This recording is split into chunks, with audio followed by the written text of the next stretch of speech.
Hello guys, today we will discuss about charge on electron. Electron पे charge कितना होता है. Charge on electron is carry out by R A Millikan.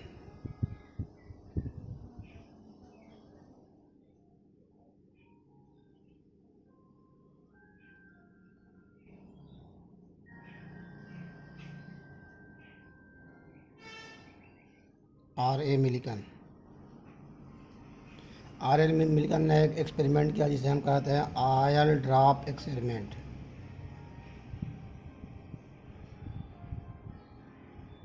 Oil drop experiment और oil drop method. इस oil drop methods के through Millikans ने electron के charge को डिस्क्राइब किया, इलेक्ट्रॉन के चार्ज को डिसाइड किया और डिसाइड करने के बाद ये कंफर्म किया कि इलेक्ट्रॉन पे जो चार्ज होता है, charge of electron equal to -1.6 into 10 power -19 coulomb. ये चार्ज आपका एक इलेक्ट्रॉन पे प्रेजेंट होता है और इसको ऑब्जर्व किया गया था, डिटरमाइन किया गया था मिलिकन्स के ऑयल ड्रॉप मेथड्स के थ्रू. ऑयल ड्रॉप मेथड्स के थ्रू मिलिकन ने इलेक्ट्रॉन के चार्ज को डिफाइन किया, न्यूक्लियस के चार्ज को डिफाइन किया, न्यूक्लियस के नेचर को डिफाइन किया. तो ये एटम्स के न्यूक्लियस के स्ट्रक्चर को डिफाइन करने के लिए ऑयल ड्रॉप मेथड यूज़ किया गया था. इसी मेथड्स के हेल्प से मिलिकन्स ने इलेक्ट्रॉन के चार्ज को डिफाइन किया. और इसके पहले हमने स्टडी किया था E/M ratio of electron. E/M ratio of electron हमने ऑब्जर्व किया था, तो वहाँ पे कैलकुलेशन आपको आया था 1.7882 into 10 power 11 coulomb per kilogram. अब यहाँ पे चार्ज ऑफ इलेक्ट्रॉन कैलकुलेट किया गया है 1.6. अब ये 1.6 इंटू 10 पावर -19 जो कूलम है, इसकी एक्चुअल जो एग्जैक्ट वैल्यू ऑब्टेंड होती है वो आपका ऑब्टेंड होता है -1.6022 इंटू 10 पावर -19 कूलम. इतना ऑब्टेंड होता है. अब ये आपका है चार्ज ऑफ इलेक्ट्रॉन जो मिलिकन मेथड्स के थ्रू डिटरमाइन किया गया है. और ये पहले आपका डिफाइन किया गया था, इसको ऑब्टेंड किया गया था, जिसमें E/M रेशियो चार्ज और मास का रेशियो इलेक्ट्रॉन का कैलकुलेट किया गया था. तो वो कैलकुलेशन आपका इतना आया था. और ये चार्ज, अब यहाँ से अगर मास ऑफ इलेक्ट्रॉन हम कैलकुलेट करते हैं तो मास ऑफ इलेक्ट्रॉन कैलकुलेट करने के लिए आप लिख सकते हैं E मतलब charge of electron upon E/M ratio of electron. तो चार्ज ऑफ इलेक्ट्रॉन ये ऑब्टेंड हुआ है 1.6022 into 10 power -19 upon E/M ratio आपका ऑब्टेंड हुआ है 1.75882 इंटू 10 पावर 11. अब इसको सॉल्व करने पे जो वैल्यू आपका आता है वो वैल्यू ऑब्टेंड होता है 9.1094 इंटू 10 पावर -31 किलोग्राम. ये मास ऑफ इलेक्ट्रॉन है.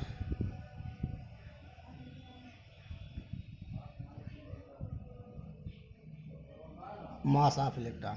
इस तरह से चार्ज और E/M रेशियो के हेल्प से हम मास ऑफ इलेक्ट्रॉन को कैलकुलेट कर सकते हैं. तो मास ऑफ इलेक्ट्रॉन पिछले बार में बताया गया था, मास ऑफ इलेक्ट्रॉन कितना होता है, चार्ज कितना होता है, रेशियो निकाला गया था, तो इतना ऑब्टेंड हुआ था. नेक्स्ट टॉपिक हम स्टडी करेंगे discovery of proton and neutron.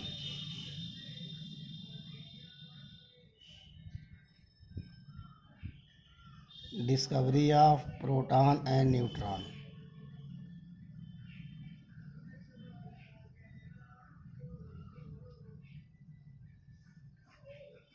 तो पहले हम डिस्कवरी ऑफ प्रोटॉन देखें, उसके बाद न्यूट्रॉन देखें. Discovery of proton. इसके पहले हमने स्टडी किया था डिस्कवरी ऑफ इलेक्ट्रॉन. जब स्टडी हम कर रहे थे डिस्कवरी ऑफ इलेक्ट्रॉन को, तो डिस्कवरी ऑफ इलेक्ट्रॉन से पहले हमने कैथोड रेज को डिस्कवर किया था. उसी कैथोड रेज के हेल्प से हमने इलेक्ट्रॉन को डिस्कवर किया था। ठीक वैसे ही प्रोटॉन को डिस्कवर करने से पहले हमको कैनाल रेज को डिस्कवर करना पड़ेगा।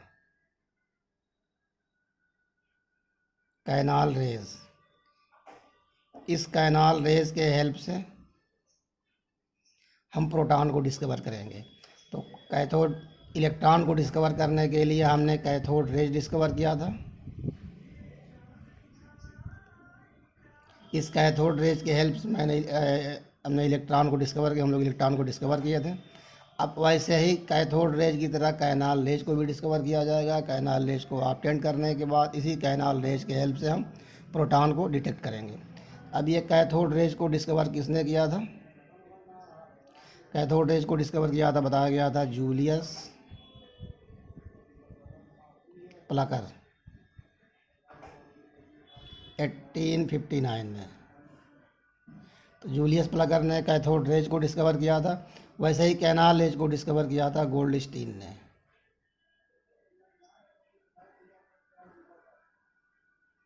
गोल्डस्टीन ने कैथोड रेज को डिस्कवर किया था, कैनाल रेज को डिस्कवर किया था, और ये डिस्कवर हुआ था 1886 में।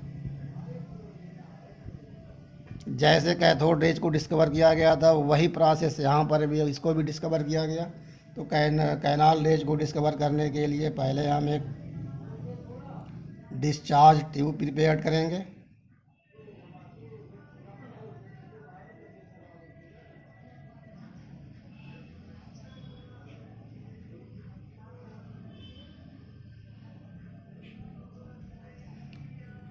इसमें 2 इलेक्ट्रोड लगाएंगे, एक कैथोड और एक एनोड।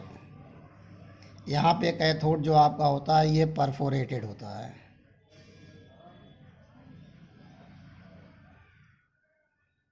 परफोरेटेड कैथोड, यह आपका डिस्चार्ज ट्यूब है।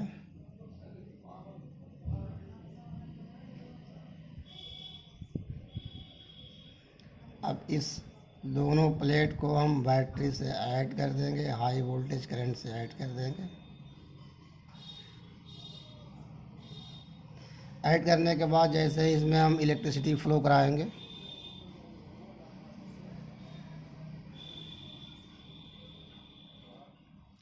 तो यहाँ पर भी दोनों प्लेट से रेज निकलेगी। वहाँ पे ये था कि केवल एक ही प्लेट की रेज आपको ऑब्टेंड हो रही थी, एक ही प्लेट के साइड से हल्की शाइनिंग क्रिएट हो रही थी। यहाँ पर एक प्लेट नहीं, दोनों प्लेट के, वहाँ पर भी दोनों प्लेट से रेज निकलती थी और वो रेज शाइनिंग क्रिएट करती थी। यहाँ पर भी रेज निकलती है, लेकिन जब वहाँ पे ऑब्जर्व किया गया था तो वहाँ पे कैथोड और एनोड दोनों की डेंसिटी सेम थी। और जब दोनों की डेंसिटी सेम थी तो कैथोड आपका लाइटर पार्टिकल्स है, लाइटर रेज है, और ये इलेक्ट्रॉन से प्रिपेयर्ड हुआ है। अब इलेक्ट्रॉन आपका लाइटर पार्टिकल है, तो इसकी वेलोसिटी मैक्सिमम होती थी, जो यहाँ पे ये यहाँ से यहाँ तक मूव करता था, उससे पहले यहाँ से यहाँ तक पहुँच के इसको न्यूट्रल कर देता था। इस तरह केवल कैथोड रेज ही दिखाई देता था। लेकिन जब कैथोड प्लेट की डेंसिटी यहाँ पे कम कर दी गई है तो यहाँ से निकलने वाले जो कैथोड रेज है वो कम हो जाएंगे और यहाँ से यहाँ तक जाएंगे। लेकिन यहाँ से मैक्सिमम एनोड रेज आपका सिक्रिएट होगा। जब मैक्सिमम एनोड रेज यहाँ सिक्रिएट होगा ये यहाँ पे आ गई आपको, अब ये लाइट इधर से इधर आपको शाइनिंग करते हुए दिखाई देगी। तो यहाँ पे परफोरेटेड कैथोड यूज करते हैं। परफोरेटेड कैथोड यूज करने से कैथोड प्लेट की डेंसिटी डिक्रीज हो जाती है, जिससे numbers of cathode rays minimum हो जाते हैं। और जब numbers of cathode rays minimum होंगे और numbers of anode rays maximum होगा तो ओनली एनोड रेज ही ऑब्जर्व होता है, कैथोड रेज ऑब्जर्व नहीं हो पाता है। अब ये एनोड आपका है। अभी डिस्चार्ज ट्यूब की जो प्रेशर होती है बहुत कम होती है, 0.001 mmHg रखी गई है इसका प्रेशर। चाहे वो कैथोड रेज को हम ऑब्जर्व करें या फिर एनोड रेज को ऑब्जर्व करें या कैनाल रेज को ऑब्जर्व करें। कैनाल रेज को हम एनोड रेज भी कहते हैं। अब ये प्रेशर इसका मिनिमम रखा जाता है डिस्चार्ज ट्यूब का, क्योंकि एयर पहले सक कर लिया गया, तो एयर सक कर लिया गया तो प्रेशर इसका कम हो गया, तो 0.001 mmHg पे इसको ऑब्जर्व किया जाता है। अब यहाँ से देखा जाता है केवल कैथोड रेज ही यहाँ से आपको ऑब्जर्व होती हैं। और ये एनोड प्लेट से निकलती हैं। एनोड प्लेट से आपका पॉजिटिव होता है, कैथोड निगेटिव होता है, इसलिए कहा जाता है कि निकलने वाली रेज आपकी एनोड से निकल रही है तो ये एनोड रेज है या कैनाल रेज है। अब ये एनोड रेज और कैनाल रेज पॉजिटिव प्लेट से निकल रही है, therefore it is a positive nature.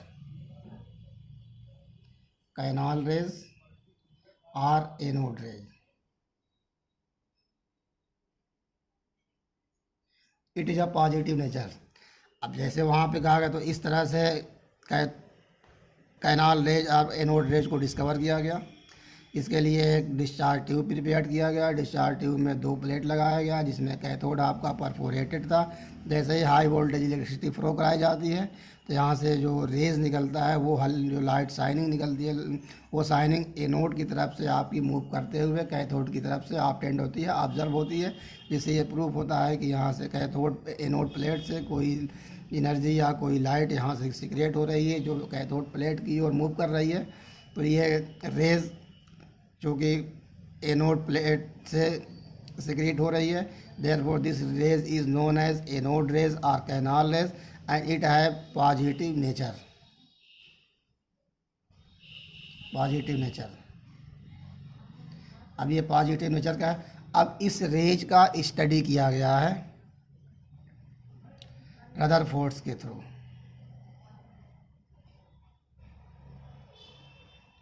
Rutherford ने इस रेज का स्टडी किया और कहा कि this rays is composed by very small teeny particles and each particles have positive in nature, therefore this is called proton। इस तरह जैसे इलेक्ट्रॉन को डिस्कवर किया गया था ठीक वैसे ही प्रोटॉन को भी डिस्कवर किया गया। तो इस तरह से रदरफोर्ड ने कैनाल रेज और एनोड रेज के हेल्प से प्रोटॉन को डिस्कवर किया। अब जो प्रॉपर्टी वहाँ पे शो हो रही थी कैनाल रेज कैथोड रेज की वही प्रॉपर्टी यहाँ पर भी शो होती है। तो लिख सकते हैं कि proton is discover with the help of canal rays और anode rays and anode rays is discovered by Goldstein in 1886 with the help of discharge tube. In discharge tube, perforated cathode and anode is fixed with opposite end and pass high voltage electricity. Then we observe that a light shining is moved from anode to cathode. This light shining is known as canal rays or anode rays and it's positive in nature. After this, Rutherford study these rays and say that these is made up by small teeny particles which have positive in nature. Therefore, these small or teeny particles is called proton। अब थोड़ा सा property देख लेते हैं।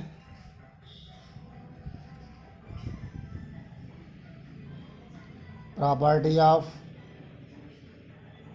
Canal rays और anode raise.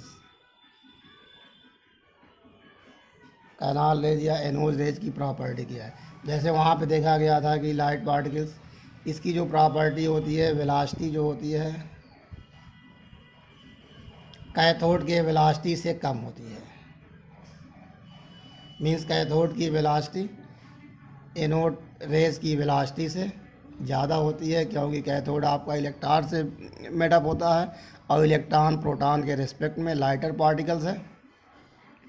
Next, जो property वहाँ था वही प्रॉपर्टी यहाँ पर भी है।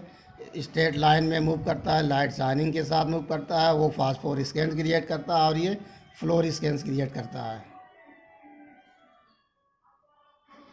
फ्लोरेसेंस मीन्स वहाँ पे ये था कि वो कैथोड रेज जब एनोड प्लेट के पीछे कांच के वॉल पे स्ट्राइक करती थी तो वहाँ पे लाइट शाइनिंग क्रिएट होती थी और वो शाइनिंग कैथोड रेज के हट जाने के कुछ देर तक भी शाइनिंग क्रिएट होती थी। लेकिन यहाँ पे ये फ्लोरेसेंस है, जब तक एनोड रेज स्ट्राइक करेगा तभी तक शाइनिंग रहेगी। जैसे एनोड रेज आपका वहाँ से मूव हो जाएगा, एनोड रेज का स्ट्राइक नहीं होगा, मीन्स एनोड रेज आपका क्रिएट नहीं होगा तो शाइनिंग भी आपकी बंद हो जाएगी। तो यहाँ वहाँ पे फ्लोरेसेंस फास्फोरेसेंस क्रिएट होता था और यहाँ पे फ्लोरेसेंस क्रिएट होता है क्योंकि जब तक यहाँ पे रेज आपकी स्ट्राइक होती है तभी वो शाइनिंग होता है रेज ड्रॉप होने के बाद शाइनिंग आपकी बंद हो जाती है। लेकिन कैथोड रेज में जब तक रेज चलता है आपकी शाइनिंग होती है। रेज के स्टॉप होने के कुछ देर बाद तक भी शाइनिंग वहाँ पे चलती रहती है। तो वो फास्फोरेसेंस है और ये फ्लोरेसेंस है। तो ये एनोड रेज फ्लोरेसेंस क्रिएट करता है। मैग्नेटिक और इलेक्ट्रिक फील्ड में ये भी डिफ्लेक्ट होता है, मैग्नेटिक और इलेक्ट्रिक फील्ड में वो भी डिफ्लेक्ट होता था। तो वो पॉजिटिव पोल्स की तरफ अट्रैक्ट होता है और ये एनोड रेज और निगेटिव प्लेट की तरफ अट्रैक्ट होता है मैग्नेटिक और इलेक्ट्रिक फील्ड में। वहाँ पे था कि 1.5 सेंटीमीटर रबर के वाल्स को, तो यहाँ पे केवल 0.5 सेंटीमीटर रबर के वाल को ही ये पेनिट्रेट कर पाता है। लेकिन कैथोड रेज 1.5 सेंटीमीटर रबर के वाल को पेनिट्रेट करता है। तो 1.5 सेंटीमीटर रबर के शीट को कैथोड रेज पेनिट्रेट करता है क्योंकि उसकी वेलोसिटी मैक्सिमम होती है और एनोड रेज की वेलोसिटी मिनिमम होती है। ये इसलिए केवल 0.5 सेंटीमीटर रबर के शीट को ही पेनिट्रेट कर पाता है। कैथोड रेज भी गैस को आयनाइज करता था, ये भी गैस को आयनाइज करता है। वो निगेटिव है, ये पॉजिटिव है, दोनों चार्ज पार्टिकल है, therefore it's also ionise to gases. वहाँ पे देखा गया था E/m रेशियो। कैथोड रेज में कांस्टेंट था, कोई भी गैस लिया जाए सभी गैस के लिए E/m रेशियो की वैल्यू कांस्टेंट होती है। लेकिन यहाँ पे डिफरेंट गैस के लिए E/m रेशियो आपका डिफरेंट ऑप्टेंट होता है। यह आपका था कैथोड एनोड रेज की प्रॉपर्टी। इस तरह से एनोड रेज को डिस्कवर किया गया और एनोड रेज के हेल्प से ही प्रोटॉन को डिस्कवर किया गया। नेक्स्ट टॉपिक आपका था इसी में discovery of neutron.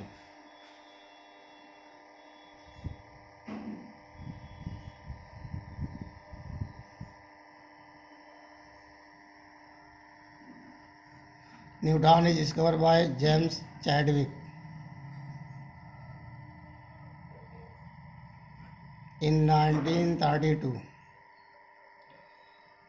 James Chadwick ने न्यूट्रॉन को डिस्कवर किया था इन 1932। जेम्स चैडविक ने कहा था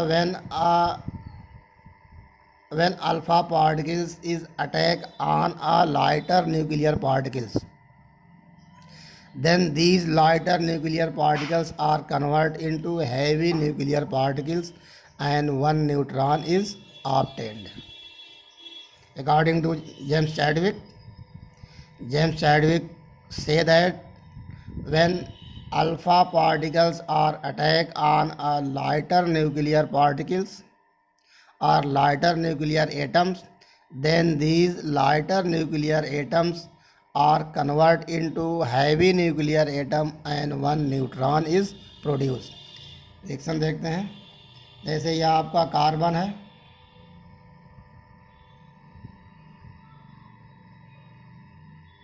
कार्बन है, बेरिलियम ले लेते हैं, बोरान एटॉमिक नंबर 5 और एटॉमिक मास 11। अल्फ़ा पार्टिकल्स में number of proton 2 and mass number 4। तो alpha particles attack on a lighter nuclear particles, then these lighter nuclear particles are converted into heavy nuclear particles and one neutron is obtained।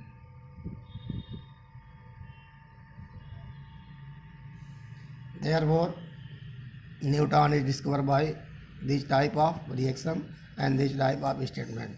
According to James Chadwick, Neutron is discovered to James Chadwick, and according to James Chadwick say that when alpha particles are attacked on a lighter nuclear particles, then these lighter nuclear particles are converted into heavy nuclear particles and produce one neutron। अब ये देखिए, lighter nuclear particles means mass number यहाँ पे 11, heavy nuclear particles mass number यहाँ पे 14 हो गया, मतलब इंक्रीज हो गया। ये लाइटर था, ये मैक्सिमम हो गया, मिनिमम था, ये मैक्सिमम हो गया। इस तरह से ये इधर आप टोटल मास आप काउंट करते हैं तो 11 और 4 15, इधर भी टोटल मास काउंट करते हैं तो 14 और 115।